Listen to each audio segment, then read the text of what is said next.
everyone. It's Simone Ammons here with episode 14 of Q&A with QuneUp. Today's question is, what are the types of supplies that you need to keep a biopharmaceutical manufacturing facility running? The answer, it's supplies. They generally fall into four categories. One, consumables. Two, raw materials. Three, spare parts. And four, utilities. These general categories can be tied to the areas on the production floor where they are used. From a high level, consumables, think of things like gloves and Tyvek suits.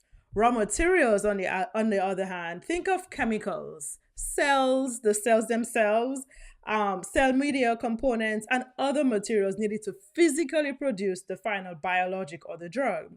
Spare parts are components of larger pieces of equipment that you need to keep on hand in case of equipment failure or breakdown.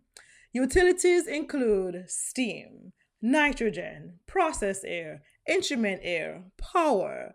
You're thinking of all of the energy and fluid sources that you need to either power or operate the process equipment. Now, I know that's a lot of information to digest, but don't worry. I'm going to break down each type of supply in the next few weeks, so stay tuned. Thank you.